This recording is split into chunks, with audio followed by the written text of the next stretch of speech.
Dah.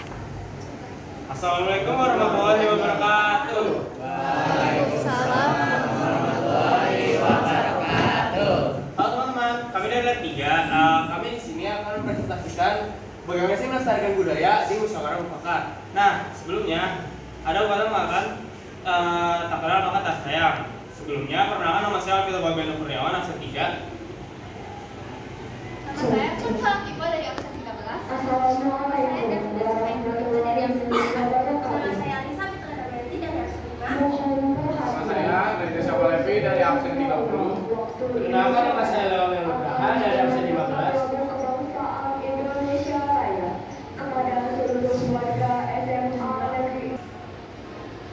Baik, selanjutnya kami akan menampilkan yel dari Lab 3 yang akan dipandu oleh Alisa.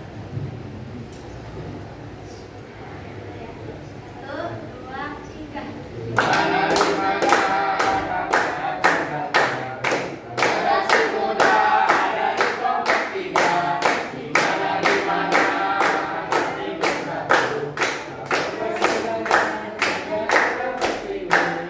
Ayo kita bersatu, ayo kita bersatu. Bangun dengan semangat maju. Ayo kita bersatu, ayo kita bersatu.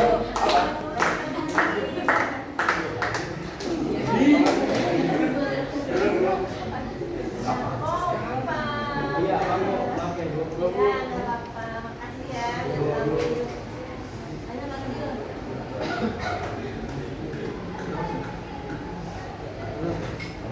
Kita langsung masuk ke materinya ya teman-teman. Jadi di sini ada pengertian musyawarah mufakat. Musyawarah mufakat adalah proses berdiskusi dan memendingkan suatu masalah secara bersama-sama untuk mencapai kesepakatan atau keputusan bulat yang disetujui oleh semua pihak yang terlibat. Jadi tidak hanya mengandalkan satu pihak saja, tapi semua pihaknya harus setuju. Kemudian lanjut. Nah, di sini selanjutnya ada landasan dari sila keempat Pancasila, yaitu ada kerakyatan yang dipimpin oleh hikmat, kebijaksanaan dalam permusyawaratan perwakilan, yaitu adalah kedaulatan rakyat, demokrasi, dan musyawarah. Selanjutnya ada yang tertutup dalam berbagai pasal undang-undang Negara Republik Indonesia UUD RI 1945 seperti pasal 1 ayat 2 yang berbunyi itu yang menegaskan kedaulatan rakyat dan pelaksanaan menurut Undang-Undang Dasar serta pasal-pasal lain yang berkaitan dengan pemilihan umum dan sistem perwakilan. Selanjutnya ada tujuan musyawarah mufakat. Nah, tujuan utama musyawarah mufakat adalah mencapai kesepakatan bersama yang terbaik untuk suatu masalah atau persoalan, sehingga keputusan yang diambil dapat menguntungkan semua pihak, adil dan dapat dijalankan dengan bertanggung jawab. Baik, selanjutnya ada manfaat musyawarah mufakat. Yang pertama ada menghasilkan keputusan yang lebih baik dan bijaksana. Lalu yang kedua meningkatkan partisipasi dan keterlibatan. Lalu yang ketiga mencegah terjadinya konflik. Terakhir yaitu memunculkan solusi yang kreatif. Selanjutnya ada nilai-nilai yang dikembangkan. Yang pertama ada kebersamaan dan gotong royong. Musyawarah menumbuhkan semangat kekeluargaan dan saling membantu untuk mencapai tujuan bersama, bukan untuk kepentingan pribadi. Selanjutnya munculkan solusi kreatif, yaitu dengan banyaknya pikiran yang berkontribusi, musyawarah dapat menghasilkan solusi yang kreatif yang mungkin tidak terpikirkan oleh satu pihak saja. Yang ketiga ada persamaan hak dan kebebasan berpendapat. Setiap peserta memiliki hak yang sama untuk menyuarakan ide dan gagasan mereka secara terbuka dan jujur. Keempat dan terakhir, persatuan dan kesatuan. Musyawarah mufakat mengutamakan persatuan dan kesatuan karena kesepakatan yang diambil adalah untuk kepentingan bersama. Nah, selanjutnya ada contoh penerapan dan dalam kehidupan sehari-hari. Nah, di sini ada 3. Nah, yang pertama di lingkungan keluarga, di lingkungan masyarakat, dan juga di lingkungan sekolah. Di lingkungan keluarga yang pertama ada musyawarah atau keputusan bersama, menghormati pendapat anggota keluarga itu yang utama, dan juga menerima hasil musyawarah. Nah, di keluarga ini biasanya kita mempunyai konflik-konflik dari dalam keluarga itu tersendiri, atau kita bisa untuk mencari tujuan yang mungkin itu beda pendapat dari masing-masing anggota keluarga tersebut. Nah, kita bisa pakai musyawarah mufakat biar mencapai tujuan yang kita sepakati bersama. Nah, di lingkungan sekolah itu yang paling umum ada pemilihan ketua kelas. Kita bisa berunding dan juga kita bisa voting siapa yang akan menjadi ketua kelas. Dan terakhir ada lingkungan masyarakat. Partisipasi dalam musyawarah dan juga kita harus menghadiri pendapat yang beragam. Juga pertentangan dalam diskusi. Berikut adalah video contoh penerapan dalam kehidupan sehari-hari.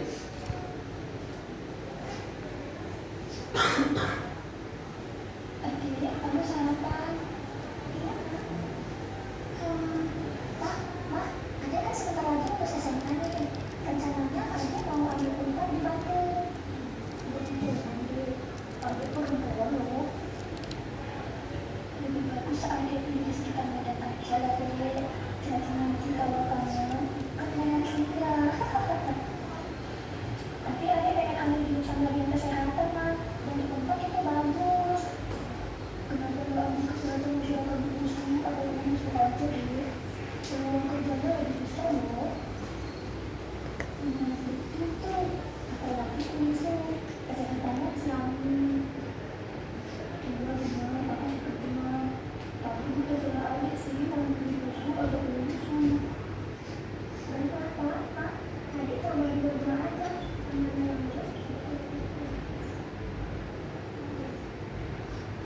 Sekian video contoh dari penerapan dalam kehidupan sehari-hari yang ada di rumah tangga.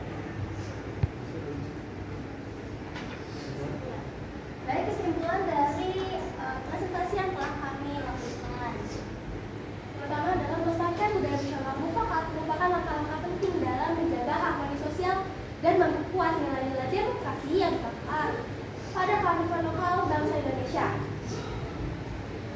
Lalu musyawarah mufakat bukan sekadar bicara mengambil keputusan, tetapi juga mencerminkan semangat kebersamaan, saling menghargai dan juga gotong royong.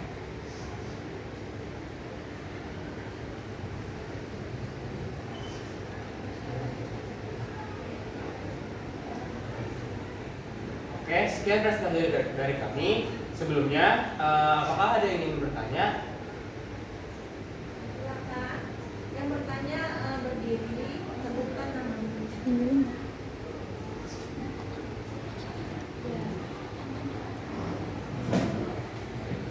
Assalamualaikum warahmatullahi wabarakatuh. Waalaikumsalam warahmatullahi wabarakatuh.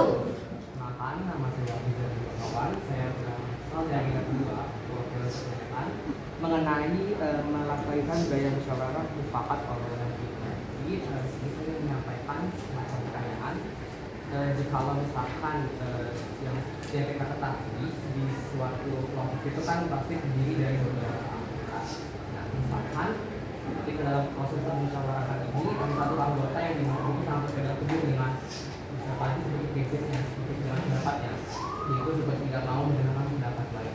Nah, menurut saya semua misalkan dengan cara musyawarah ini masih kurang maju misalkan apa jalan tengah lain yang mungkin bisa dilakukan oleh kelompok tersebut. Terima kasih.